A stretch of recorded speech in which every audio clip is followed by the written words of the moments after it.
Hello, and welcome to another episode of SkyrimPlus.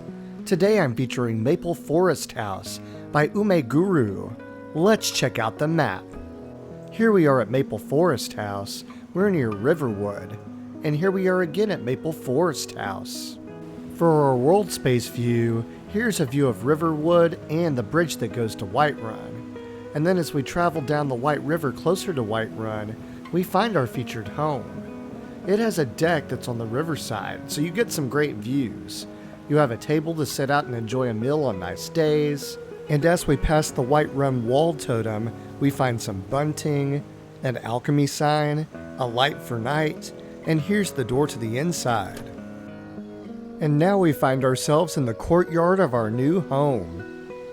As we enter, this beautiful gildergreen tree really steals the show. We have a lot of butterflies flying around, and look at how beautiful and blue the sky is today. Of course, the sky reflects the weather and time of day. Here's a merchant card out front, and then here's the entrance to your home. It has an alchemy sign. This is a remake of one of the mod author's original homes, Flower House, whose concept is a home within a flower shop.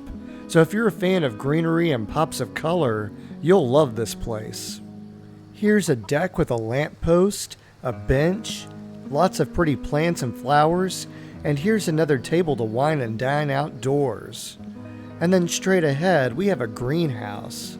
I love the way that looks. As we enter the greenhouse, we find some notes on the wall, some jugs to water the plants, and then on the bottom row, we have some fertile soils to plant whatever we want. And the top row has some pre-planted mountain flowers. As we turn to the other side, we have the same setup, so it gives alchemists some flexibility in what they can plant and harvest. Now let's head back out to the deck and see the rest of the outdoor features. If you look past the lamppost to the left, you have another 4 fertile soils to plant whatever you want.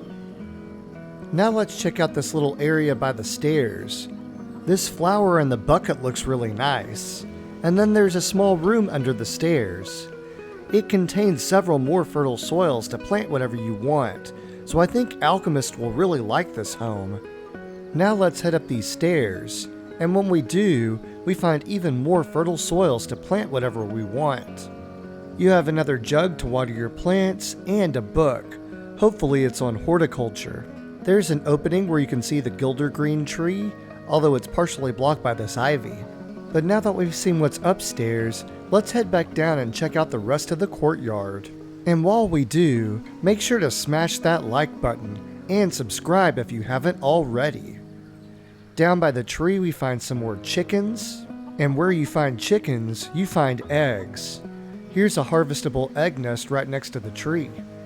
There are several mountain flowers along the path, and here's our water source. It's probably collected rainwater or water from the White River. Check out the ivy growing on the walls, that looks really nice. I'll link the ivy replacer mod that I use in my pinned comment in case you want it for your load order. We also have a bench out here to sit and enjoy the view. And now that we've seen all of the outdoor features of the home, let's check out the inside. And here we are inside of Maple Forest Home.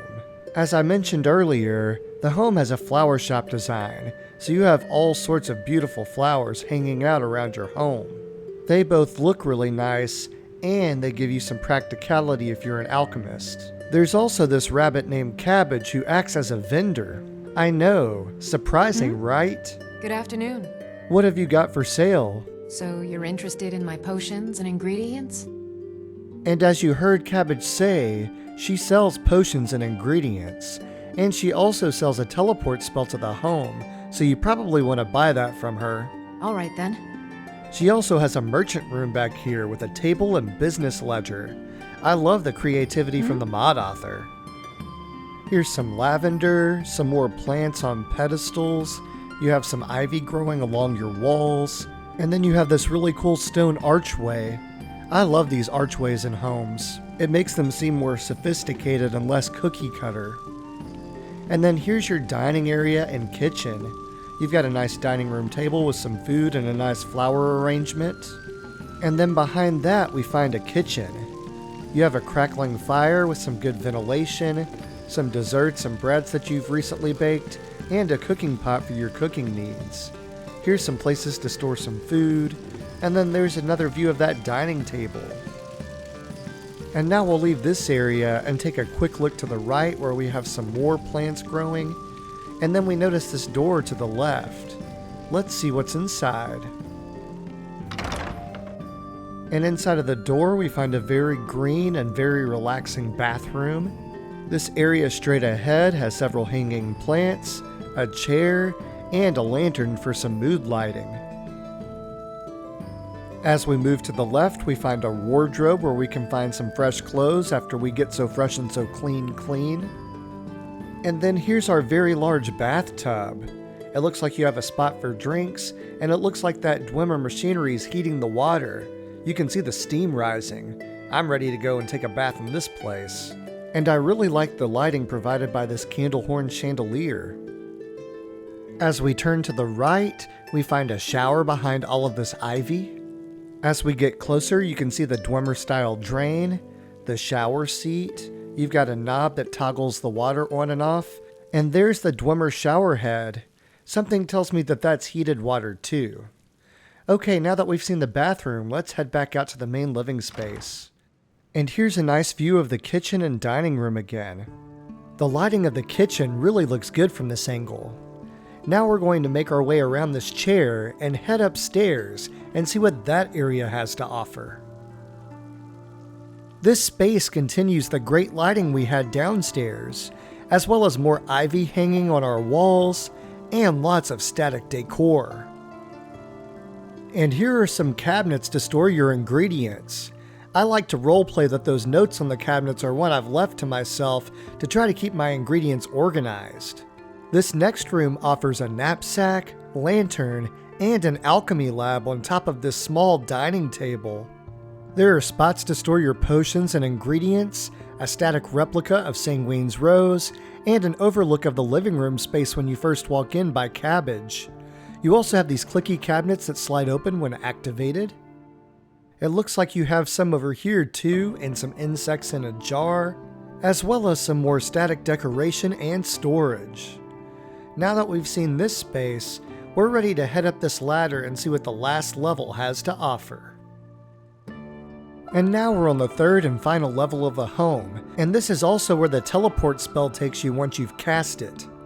To the right, we find a bedroom for you and a follower to share. There are 2 small beds, lots of ivy, and a wash basin to stay clean. Now we'll turn around and see what the other part of this space has to offer. This next area of the home offers every other vanilla crafting station besides alchemy, but it displays them in really unique ways. You have a map of Skyrim, an East Empire Company warehouse sign, and below that is a blue orb that acts as your arcane enchanter, and a doll that's holding a staff which acts as your staff enchanter. In the corner, you'll find some bookcases for the scholars of Skyrim, and a basket for scroll storage. There's also a chair with a light right next to it, so that's probably a good place to sit and read. And just so you know, that ladder doesn't actually go anywhere. It's just for decoration. And then in the back, it looks like you have an office area. That could be a good space to plan your next quest. On the plant is a necklace that acts as a custom shrine to Kinnereth. You also have an interesting looking potted mushroom and a chest. And then we find these decorative items that act as our smithing suite. The crab acts as your smelter, the creature with the flags is your grindstone, the iron armor is your workbench, and the tools are your anvil, and in the slidey cabinet is storage for ingots. And now that we've seen all of the features of this home, it's time for final thoughts. Maple Forest House is one of the more unique home mods available, with lots of greenery including a greenhouse, several fertile soils where you can plant whatever you want, and it even offers a rabbit merchant named Cabbage who can sell you a teleport spell to the home. It also offers beds for you and a follower, a cooking pot, and a serene bathroom with a large bathtub, and a shower with a toggleable water source. It also includes an alchemy lab, and a custom arcane enchanter and staff enchanter, a custom shrine to Kinnereth, and a full smithing suite represented by these custom static decorations. If you're looking to break the cycle of cookie-cutter homes and you love nature and pops of color, this home will be right up your alley. This concludes my feature of Maple Forest House. If you enjoyed this content and want to see more, don't forget to like, comment, and subscribe.